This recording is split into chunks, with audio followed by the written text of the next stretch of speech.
Caros alunos, hoje vamos tratar de temas muito importantes para o entendimento da psicomotricidade, da recreação e as dinâmicas de jogos.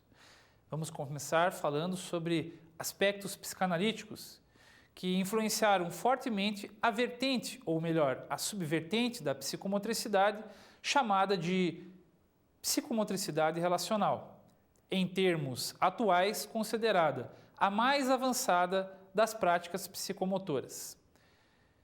Dentro dos vários conceitos psicanalíticos que interferem sobre essa prática psicomotora considerada mais avançada, nós temos que levar em conta a teoria do inconsciente.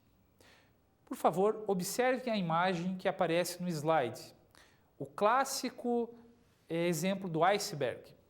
O iceberg, ou muitos já ouviram falar daquela famosa "isso é somente a ponta do iceberg", porque refere-se a essa estrutura de gelo que é vista em lugares bastante remotos da Terra, como o Polo Sul e o Polo Ártico.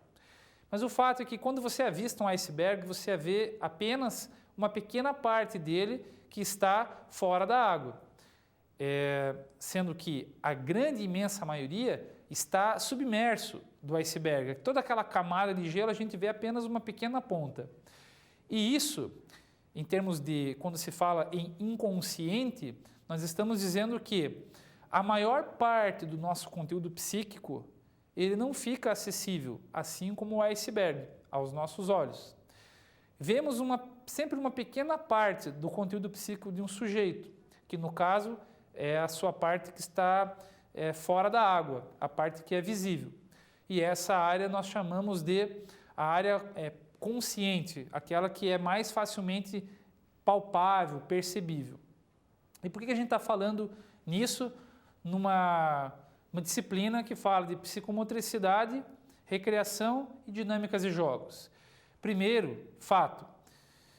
Psicomotricidade, na atualidade, tem tudo a ver com teoria psicanalítica, uma vez que a vertente mais avançada da psicomotricidade é de cunho emocional, relacional, que é a psicomotricidade relacional.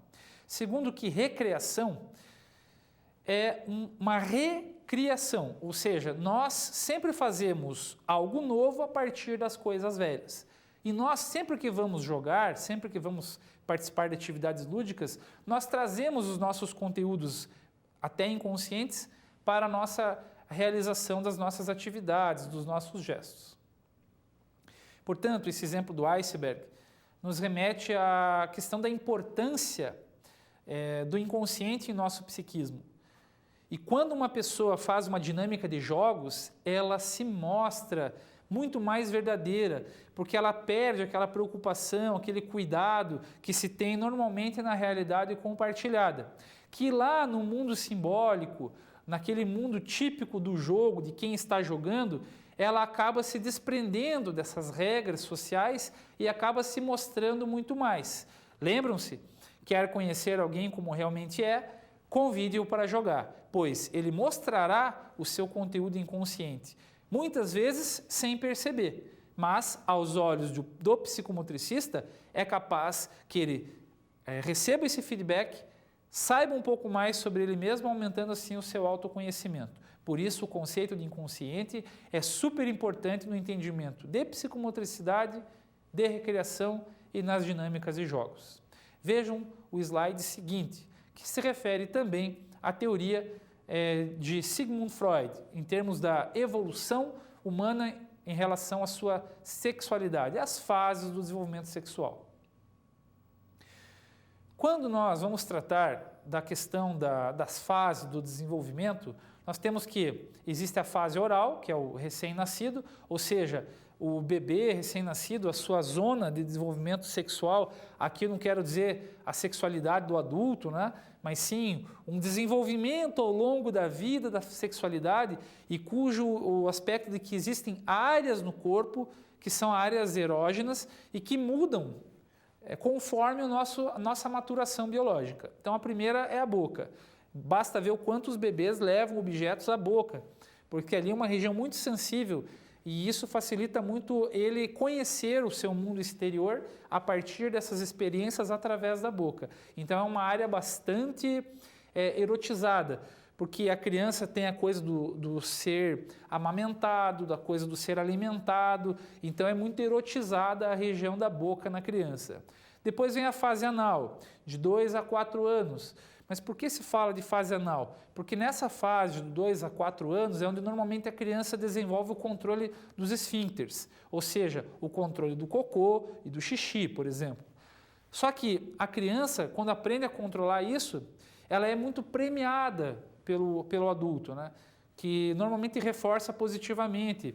Parabéns, você fez o cocô no lugar certo, você não fez xixi no lugar errado. Então, esse tipo de reforço positivo é passado para a criança e marca uma etapa importante do controle, né, dessa função biológica, em termos de que ela acaba sendo a área que é erotizada, de alguma forma, no desenvolvimento da sexualidade.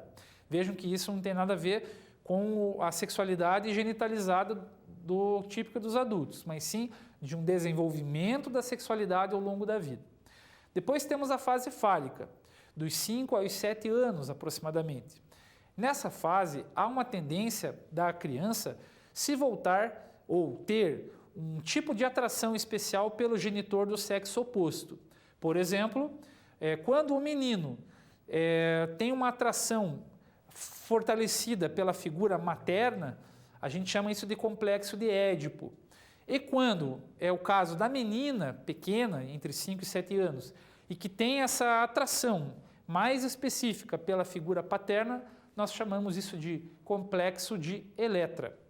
Essa fase é extremamente importante no desenvolvimento da sexualidade, pois, uma vez vivenciada de forma adequada, num ambiente adequado, a pessoa pega muitas referências de importantes aspectos de escolha, até em termos de sexualidade, que virão acontecer na vida já na adolescência e na fase adulta. Temos também um período uma fase chamada de latência, que antecede a pré-adolescência e a adolescência.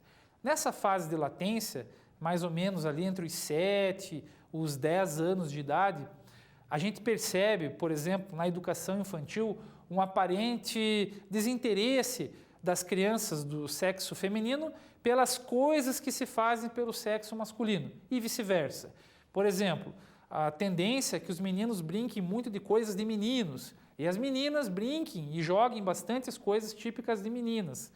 E há um aparente desinteresse, por isso chamado de latência, porque a sexualidade está ali, ela está latente, prestes a aflorar, que é o que vai acontecer na pré-adolescência e na adolescência. Quando nós entramos ou adentramos o universo da sexualidade genitalizada. Com o desenvolvimento da chegada à adolescência e aquela explosão hormonal que acontece, há grandes e rápidas transformações no corpo, e inclusive nas regiões genitais. Então, há um aumento muito grande da curiosidade do indivíduo por essa modificação em seu corpo, por esse desenvolvimento da sua sexualidade. E esse interesse marca, então, esse período importante do desenvolvimento da sexualidade. O que é importante dizer em termos de jogo, em termos do desenvolvimento da sexualidade? Viram, várias vezes eu fiz menções aqui, né? Por exemplo, na fase do complexo de Édipo ou Eletra, por exemplo, a criança vai ter um interesse nas figuras dos adultos, do sexo oposto. Então, os jogos sempre terão uma interferência se o professor é homem, se a professora é mulher, e isso influencia diretamente o desenvolvimento das atividades. Também na educação infantil, no ensino fundamental, perdão, a gente foi falar do período de latência, onde há aquele aparente desinteresse e há um aparente desinteresse, mas ele existe. Então há uma necessidade de confronto entre o sexo feminino e o sexo masculino que pode ser muito bem explorado para o autoconhecimento de todas as crianças envolvidas no processo. Temos também a questão da transferência e contra-transferência, que eu sugiro que vocês acessem a leitura do material e possam aproveitar o máximo que vocês puderem. Muito obrigado.